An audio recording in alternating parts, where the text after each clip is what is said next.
This is YouTube Joseph WM. Insectaland Islands bonus program. May we begin? Yes, right, let's begin. So in this episode, this is the bonus program to the Insectaland Islands. I know it's been like almost a month. Sorry, I couldn't send the messages. I said in the messages why it wouldn't let me upload anything. Clubhouse wouldn't. So here we are. The Insectaland has 15 million years in the future. They're not only tropical, but have way more oxygen than the rest of the world. They're kept in by winds and currents. All that oxygen, very strong winds and currents, keep the oxygen and air, keep it airtight. I mean, the water around the island, the ocean around the islands, and then the part of the ocean or sea around the islands is kept airtight. So it's tropical, and not only tropical, but with way more with oxygen. It's like carboniferous level oxygen. If you don't know, the carboniferous period was from no more like 358 million to 299 million years ago, and there was way more oxygen in the atmosphere. Today it's like I think 20% or 15 or no, it was 20%. It's 20% today. In carboniferous, there was 35% oxygen in the atmosphere, which is how insects grew so huge.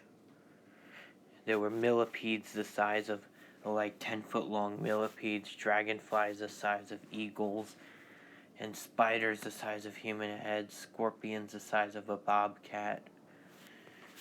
And that's how big because of that. But that also meant, in the carboniferous, with the high oxygens, also meant fires could get a hold and spread more out of control more easily.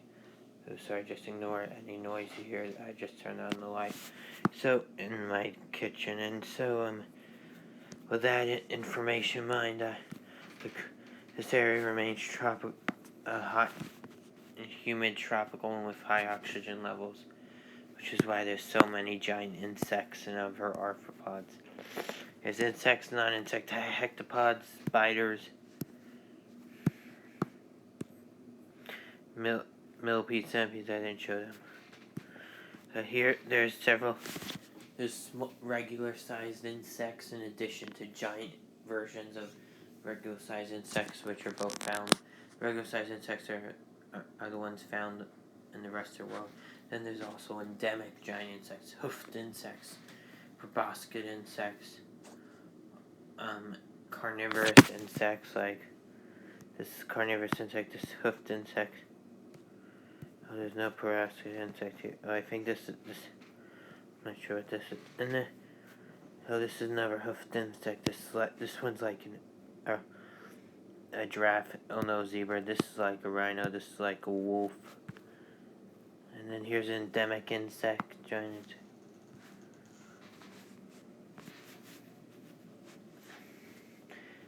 And then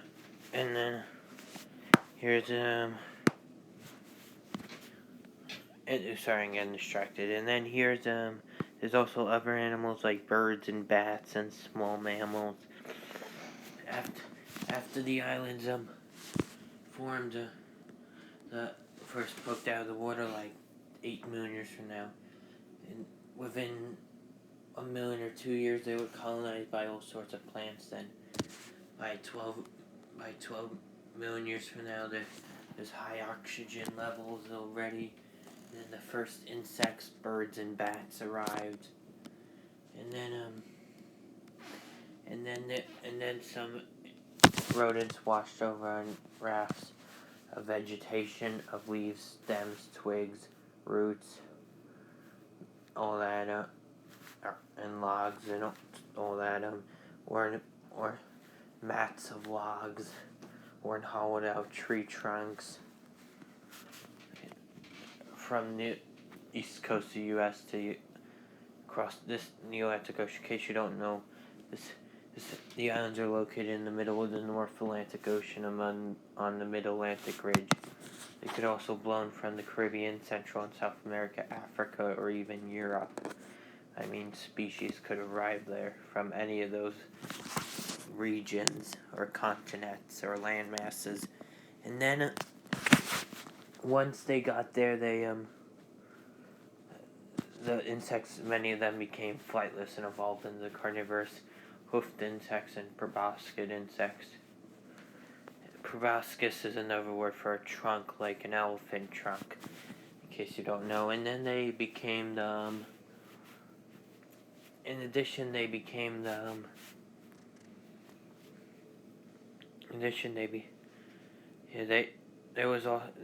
many types of other endemic insects, like this thing. Then there was, then the few spiders,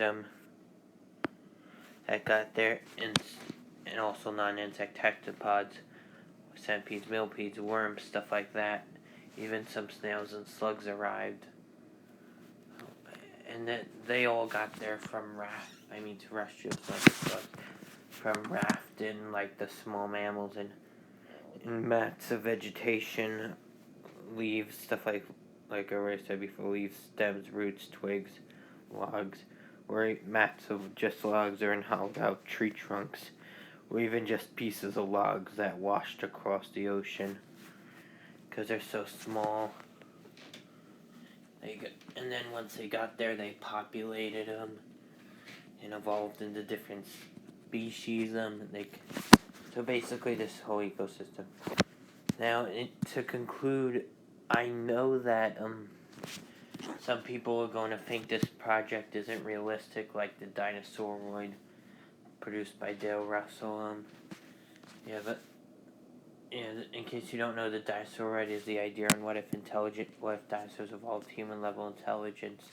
In the original model created in the 1970s or 80s, I forget the exact year, was of a humanoid reptilian creature that was a descendant from a species like a Troodon. It's incredibly inaccurate, biased, and creepy.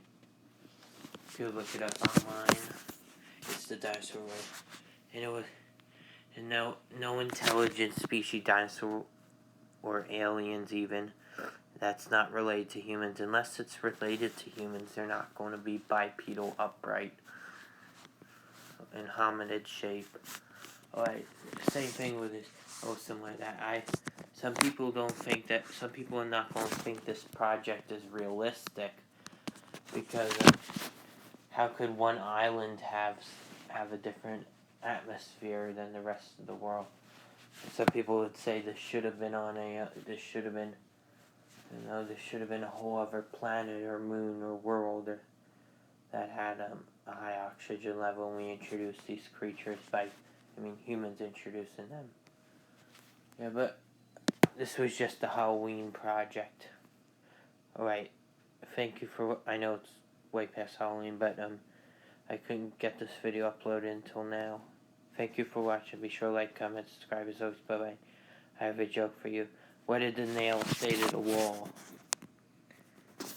I don't know what. Screw you.